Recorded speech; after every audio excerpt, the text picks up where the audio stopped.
nama saya Non Epita Sardamanik, NPM 2201010158. Di video kali ini, saya akan memaparkan teori tentang kelebihan dan kekurangan pendidikan di Indonesia.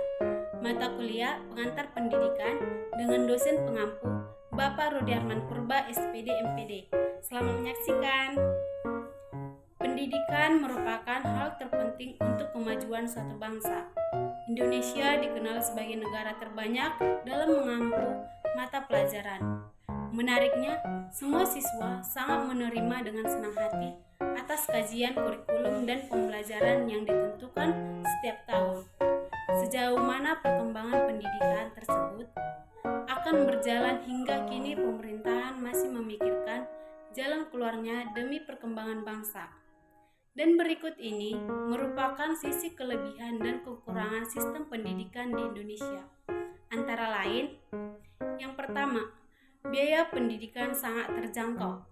Salah satu kelebihan yang pertama adalah biaya atau anggaran pendidikan di Indonesia tentu sangat terjangkau. Sebab setiap kalangan dari seluruh wilayah disarankan untuk menempuh pendidikan minimal 9 hingga 12 tahun. Lebih dari itu, pemerintah pun selalu memberikan dana bantuan seperti bantuan operasional sekolah atau BOS secara berkala. Nantinya dana tersebut akan disalurkan secara merata terhadap siswa kurang mampu. Sarana dan prasarana atau keperluan sekolah yang bersangkutan. Yang kedua, kegiatan belajar mengajar transparan. Di balik semua itu, proses kegiatan belajar mengajar atau KBM di Indonesia terlihat sangat transparan, di mana para orang tua atau wali murid bisa langsung datang ke sekolah untuk melihat anak didiknya.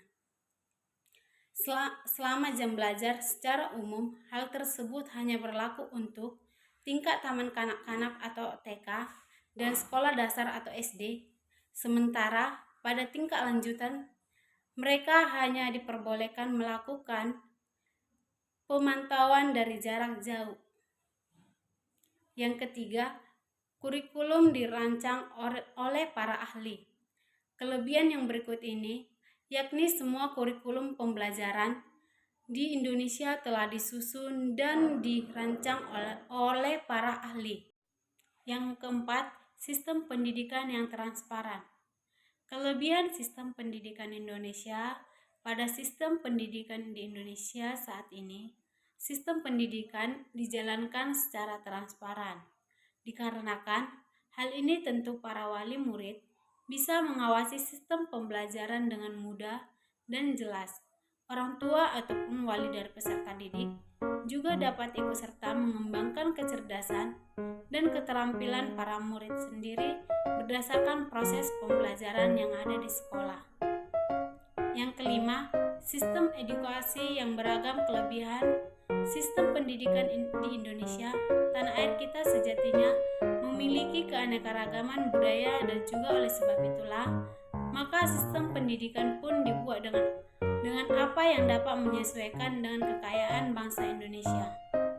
Adapun jenis jenjang yang dapat dipilih yaitu formal, non-formal, dan informal. Selanjutnya, kelemahan sistem pendidikan di Indonesia. Yang pertama, tenaga pendidikan yang belum tersebar merata. Kekurangan sistem pendidikan di Indonesia bukan jumlah guru yang menjadi masalah, tetapi penyebarannya. Guru di Indonesia memang sudah banyak, hanya saja memang masih kekurangan guru di daerah terpencil.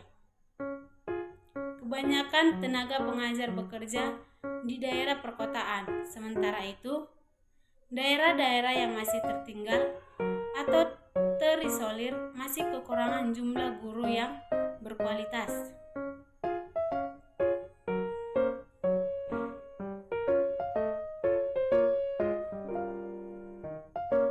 Yang kedua, minimnya sarana dan prasarana. Jika dilihat dari segi kekurangan, pendidikan di Indonesia terbilang masih kurang memadai.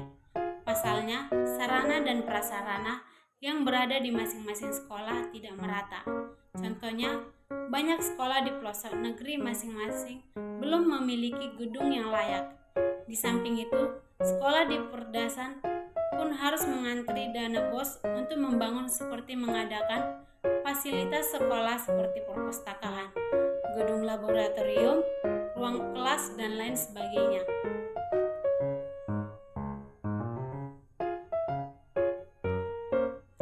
Yang ketiga, peranan para guru tidak maksimal. Tak hanya itu saja, peranan para guru dan tenaga pendidikan yang ada pun tidak begitu maksimal.